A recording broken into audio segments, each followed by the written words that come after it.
What's going on, squad? It's your man Unspoken Reviews, back again with another video, and today we are doing a next video on Batman the Caped Crusader episode 8 Nocturne. Alright guys, so I know I have not been doing the Caped Crusader videos for a while.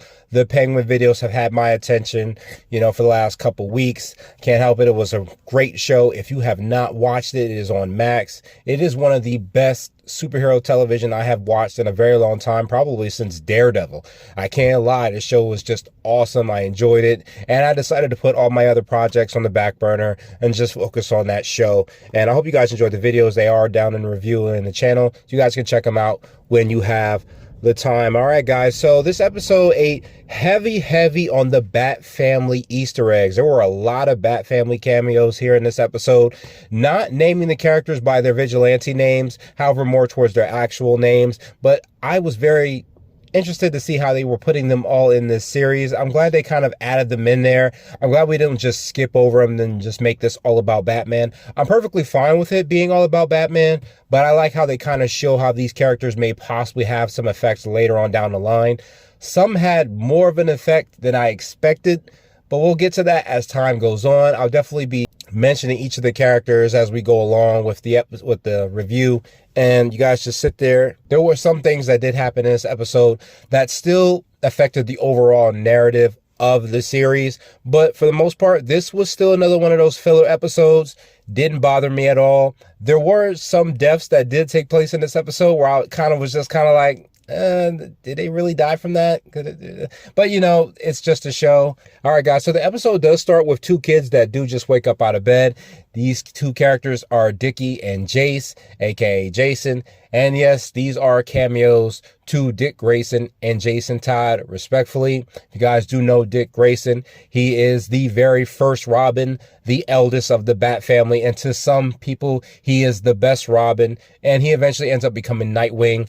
He is part of the carnival of the Flying Graysons. However, his family is murdered by Tony Zuko, and after this he is brought in by Bruce Wayne as his ward, and after he does discover that he is Batman, Batman does take him in to train him to get revenge on the criminals that did kill his family. And I like how Batman does it because he doesn't do it to make Robin like him, but in a way try to stop him from becoming like him. Of course, we know Dick Grayson does eventually end up leaving Bruce after a huge falling out, and he does move into Bloodhaven and becomes the hero Nightwing after he does hear a story from Superman about the hero known as Nightwing on Krypton. Jason Todd, however, would be the second Robin. Now, for Jason Todd, a lot of people really do like this Robin, but he is the more brutal of the Robins.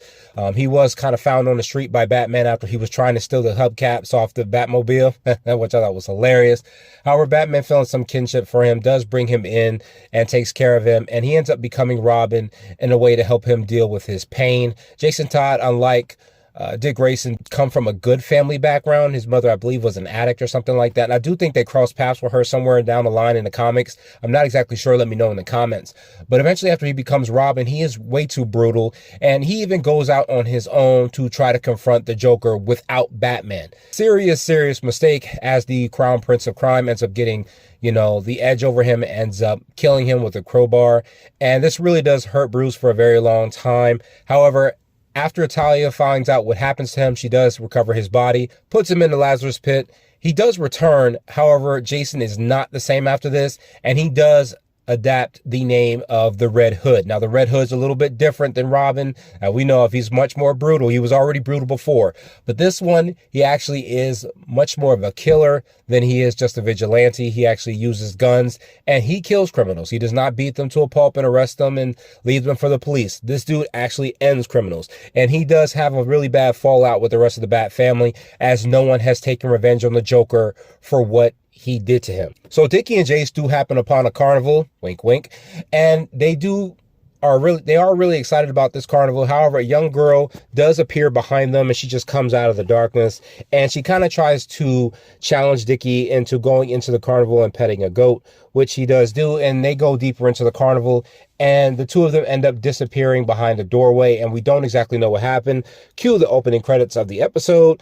And next, we do move into a little later on down the line. I don't know if this is within the same night or a little later. I think it's the next day, We do see Bruce Wayne is there at the carnival with a young woman named Julie. And I like how he's playing the mallet game where you test your strength and he hits it and he gets up to level 8. I think it's like not so bad. I kind of like how the 8 is kind of part of episode 8. Pretty funny. It just says not so bad, which I think is really hilarious because we all know that Batman could hit that one time and hit it at the very top. But I like how he kind of holds back on that strength to kind of show, you know, he doesn't have that kind of ability like that. However, he has shown up to show support to Harvey Dent, who has pushed for the carnival to come to Gotham to kind of rally the citizens a little bit and give the kids something to look forward to, which I thought was pretty cool. Dr. Tompkins does show up. Now, Dr. Tompkins does know Bruce Wayne from his childhood. I believe she was the one that was helping him after his parents died when he was dealing a lot of the emotional trauma. And we kind of have an idea that Bruce really does care about the orphanage, especially coming up as a kid himself without his parents. He really understands what some of these kids are going through, and he really tries to help involvement with the orphanage. So we do cut to another part of the carnival where they have an event going on with a character known as Dr. Knight. And I kind of thought this was an Easter egg to Ted Knight, who is actually Starman. I know he's part of the JSA. However, this is not the same character. The character's name is actually called Anton, not Ted. I thought it was kind of a bit of a cameo, but I guess it's just an Easter egg kind of. Either way, it was pretty cool with me. However, he does kind of put on this show and he calls up this man to kind of lift this barbell. Barbell's too heavy for him, so he goes on to another audience member, a young girl, the same young girl that was earlier in the episode that approached Dickie and Jace, and he puts her in this kind of chamber which kind of sends all this electricity through her body, and the next moment she's able to lift the barbell. So Jace does confront her right after this. We do know this is the next day because he says he wasn't at school. Natalia acts like she doesn't know him at first. However, Jace does mention Dickie's name and everything that has gone along with that. And she decides to say, hey, I know he's here somewhere. Just come along with me and we'll go find him. Dent is in a dunking pool. This was also part of the events I tell you guys that's kind of interwoven through the series. As we know, this has been kind of about a Dent and his pretty much coming to his change as Two-Face. And it seems that we've just been kind of moving up to this point throughout these last few episodes, pretty much ever since the series began. And it seems that Thorne is there watching him in the dunking pool, which this really does kind of upset Dent a little bit. So Natalia does help Jace find Dickie, but Dickie is pretty out of it. He looks pretty much worn out. He's tired, exhausted. His skin looks incredibly pale. And as Jace is trying to tend to him, Natalia attacks him. And what looks like she's trying to steal his life force from him. Like she opens her mouth and starts kind of sucking the life force out of his body. However, she is stopped by Anton, Dr. Knight, who is actually her brother. He's actually trying to stop her before he ends up killing her or making her worse. She does admit that the show actually took it out of her. I think it has something to do with the current that travels through the machine. It really does affect her, but she is able to gain strength from taking the life force from their body. He does tell her that this has to be the last person because there's too many people from Gotham here. And if she keeps on doing that, people are going to suspect something is going on. And he tells her that he has to be the last person that she does this to. So Dr. Tompkins is roaming through the carnival and she's calling out to a young girl named Stephanie. And we do find out that Stephanie is one of the girls from the orphanage. She does ask for Dent's help, but he kind of brushes her away. And she does go to Bruce, who does overhear what's going on and offers to help find Stephanie. This is another Easter egg and another cameo. As we know, this is Stephanie Brown, who is the only character that is named her full name. It's not just Stephanie, it's actually Stephanie Brown. They actually say her full name in the episode. But we do know that Stephanie Brown does become Spoiler and is also a member of the Bat family. I think she also becomes the third Batgirl. Bruce does see Stephanie walking with Natalia, and it seems like she is going to take life force from this girl as well, even after telling Anton that she wouldn't. However, as Bruce does try to find them, he ends up kicking in the wall to the House of Mirrors, and he is attacked by a bunch of carnies who think that he is after some young girls, and which I think is completely hilarious because you hear things like that. It seems like kind of like this modern mode of thinking, you know what I mean? Like a man who's just trying to find these kids, and instead of just kind of listening to what he's saying, they just start attacking him, which I thought was kind of stupid. You have no idea exactly what he's looking for. I don't know if they knew who Natalia was or if they knew what she was doing. I can't tell, but the way they just started attacking him seemed really weird. We also get another cameo from Waylon Jones, aka Killer Croc, who's part of the carnival. I do know that his character was actually a carny. He's not exactly a crocodile. I know in some versions of Batman he comes off looking like a crocodile, but most of the time he just kind of has a skin deformity that kind of gives him like scaly skin. He doesn't exactly look like a crocodile. His skin just looks kind of funny like that. So it was pretty interesting seeing him in the episode. They do attack Bruce and do leave him in a gutter. Bruce does recover a little after this though, and he does end up meeting up with Alfred and changing into his Batman outfit. We do see a Gray Ghost book that Alfred is reading while he is sitting in the car, which I thought was a nice little Easter egg as well. As we know, Gray Ghost is a character that really inspired Bruce to want to become Batman. I know some people say it was Zorro because of them watching the Zorro play or in the theater when Bruce was a kid, but the Gray Ghost was actually a character that Bruce did look up to as a child, which inspired him to want to become Batman. So Natalya is taking the life force from Stephanie Brown as well. She is taking it. However, Anton tries to stop her, telling her that you promised this was the last one. And she says by sunup, they'll be okay, which it seems that this will pass with time. However, the entire carnival is looking and some of the people aren't leaving until they find the kids. And Anton does try to stop her. However, she does attack him and pushes him real hard with the bookcase. It seems that still in the life force does give her increased strength. And when she pushes him too hard and he slams his back into a bookcase and it falls on top of him. And he says he can't feel his legs. However, Natalya is kind of riding this weird high from the life force she's taken and decides to leave him in there, and he's left alone. He does meet up with Thorne, and the two of them did meet earlier, as Thorne is willing to give him more money to help finance his campaign, along with the money from the carnival. However, Dent takes the money, but Thorne wants something in return, and that is for Dent to drop the charges against a man that is in his criminal enterprise known as Matt Mulligan. However, Mulligan has taken a lot of the city's savings, robbing the city blind, and Dent does not think that is a good idea. However, Thorne does tell him that this is part of the deal that the two of them made. Batman does find the kids and Anton does explain that this is what she does, that she has a serious condition, that she can't be out in the sun too long, otherwise she will die from that. However, Anton does die after telling him to please help her and not to hurt her because she's just a kid. And Anton does die from his injuries, which I thought was kind of weird. I know that being pushed that far, it left him paralyzed because he says he can't feel his legs.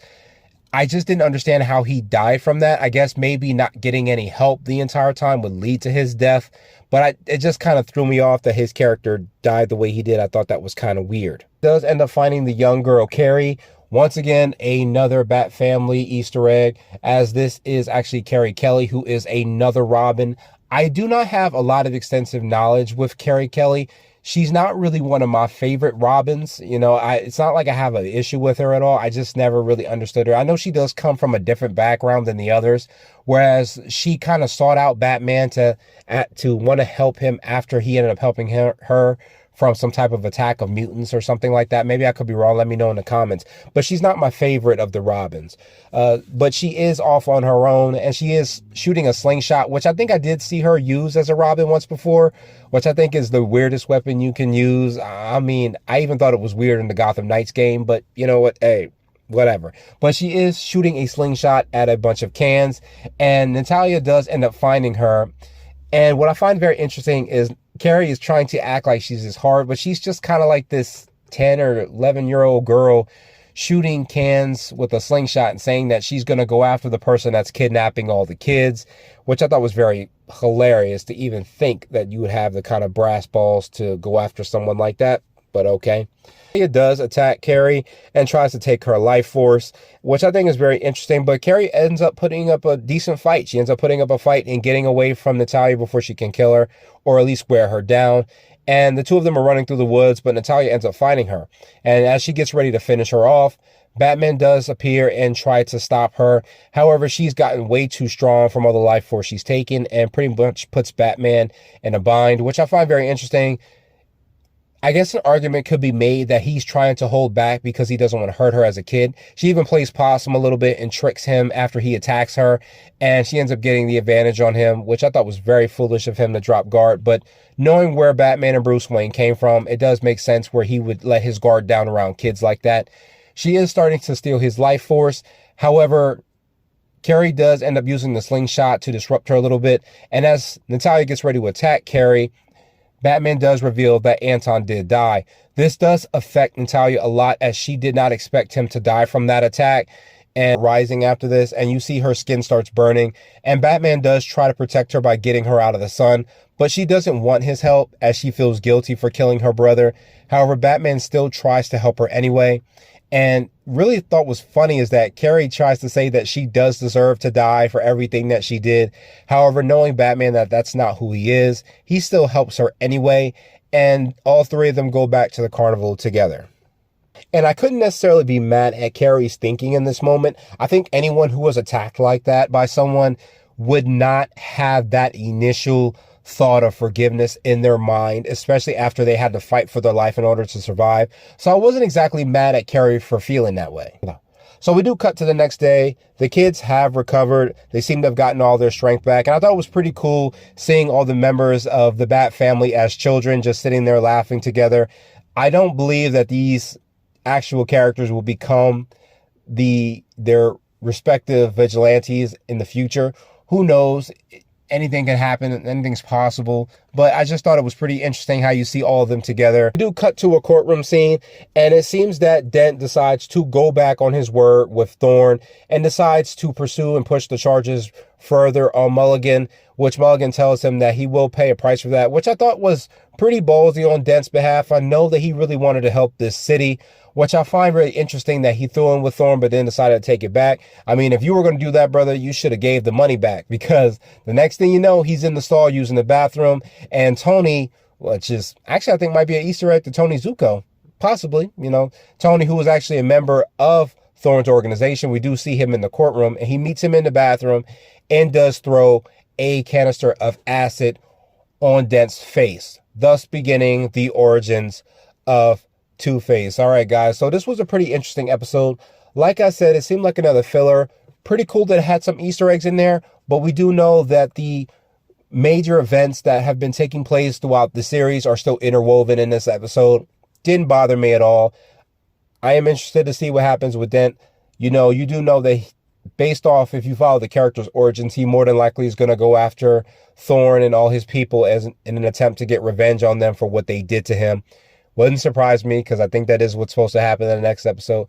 But I hope you guys enjoyed the video. If you get a chance, comment down in the comment section. Let me know who's your favorite Robin. Let me know who's your favorite Bat family member. All right, I'm sure everyone has their favorites. My favorite probably will always be, look, I got to say, I have a couple favorites. But if we're going to say in order, number 1 is Nightwing. Number 2 is Tim Drake's Robin. And number 3 is Batgirl. Those are actually my favorite of the Bat family. I can't get past it. When I say Batgirl, I mean Barbara Gordon. All right, so those are actually my favorite members of the Bat family. Let me know who your favorite members of the Bat family are. And let me know if you had any favorite memories of this episode. And let me know what you guys thought of the review. And I will see you guys in the next one. Later.